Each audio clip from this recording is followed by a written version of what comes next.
The entire world is worried, and if it isn't, then it should be, because nuclear weapons could fly any day now. This all begins with the Russian president, Vladimir Putin, who has repeatedly threatened to use nuclear weapons in its war with Ukraine if the war didn't go to Russia's favor, or if third-party countries got involved. Well, according to reports, the war isn't going in Russia's favor, in large part because third-party NATO countries got involved. With Putin's nuclear threat checklist now checked, NATO forces are training on the use of nuclear weapons, and according to US President Joe Biden, the risk of nuclear Armageddon is at its highest level in 60 years.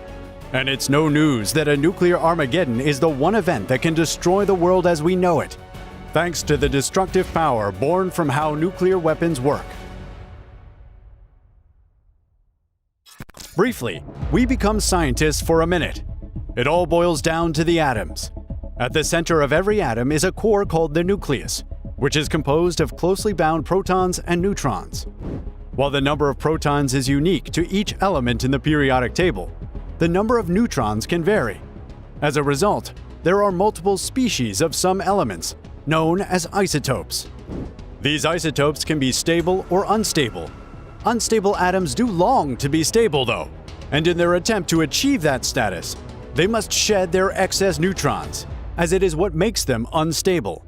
Shedding these excess neutrons is accompanied by a ferocious energy release. This energy is where nuclear weapons get their explosivity from, although there could be additional energy sources with each nuclear weapon to increase their destructive power, like in the case of the Tsar Bomba, which to this day remains the most powerful nuclear weapon ever created. Created by the Soviet Union, now mainly Russia, the scary power of the Tsar Bomba was tested on October 24, 1961. 8 meters long, 2.1 meters wide, and 60,000 pounds heavy, the Tsar Bomba was dropped by parachute from a Tu-95V aircraft. The bomb detonated autonomously 13,000 feet above the ground, releasing 50 megatons of explosive destruction across over 70 miles of land. To date, no nuclear weapon tested has proven to be even half as powerful.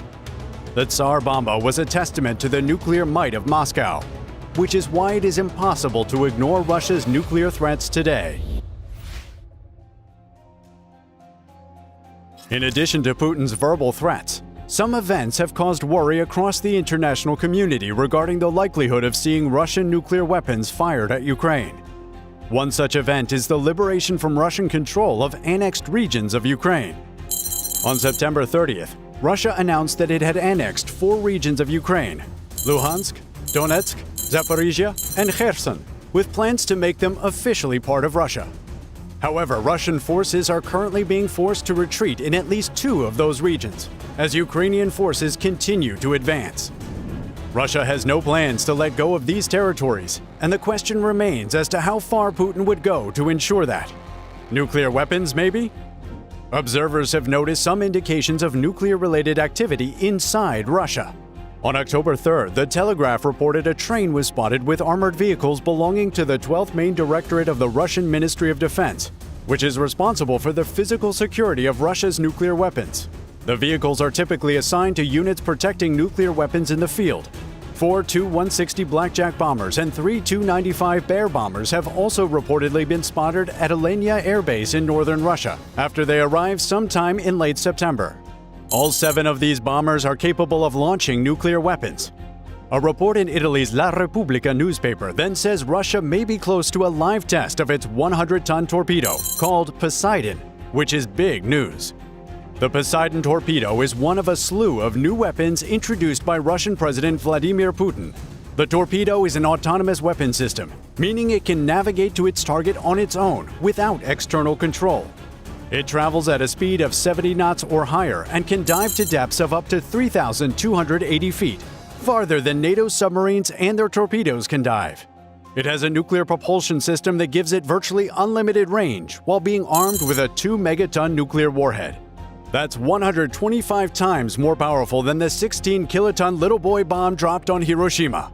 With such destructive power, relatively high speed for a torpedo, and the ability to dive to invisible depths, Poseidon is difficult, if not impossible, to intercept.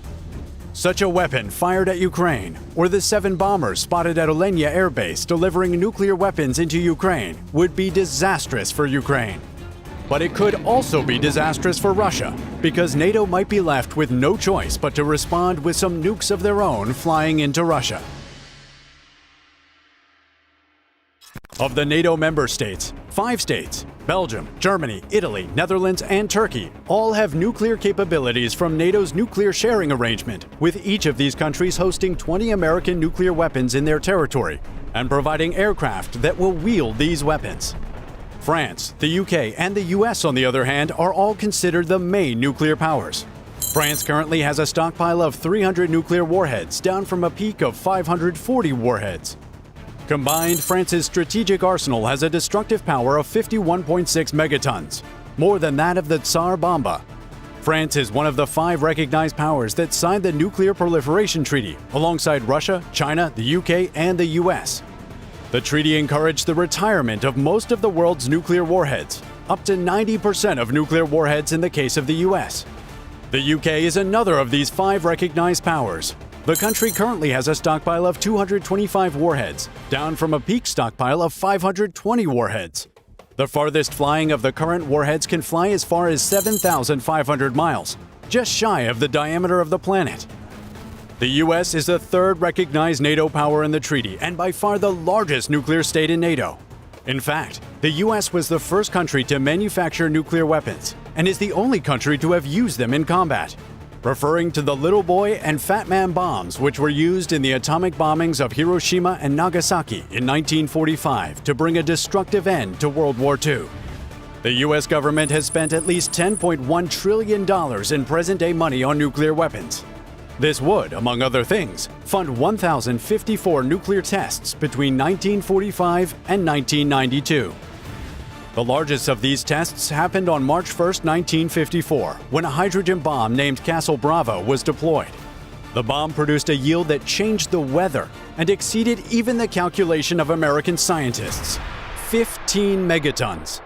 The US has since made a more powerful B-41 bomb with a yield of 25 megatons. At the peak of American nuclear power, the country had 70,000 nuclear warheads, far more than the peak of all other nuclear states combined. However, due to the Nuclear Proliferation Treaty, the US has cut down on its stockpile and now has 5,428 nuclear warheads, 1,644 of which are deployed and prepared to be fired. To have personnel prepared too, the US and NATO as a whole have commenced a 2-week exercise designed to enhance crew handling of nuclear bombs. This exercise, involving 14 countries and up to 60 aircraft, is tagged Steadfast Noon. Steadfast Noon began on October 17th and runs until October 30th. And although NATO claims the exercise is not linked to Russia's invasion of Ukraine, as it is only an annual recurring training activity, the question still remains: could there be a nuclear war?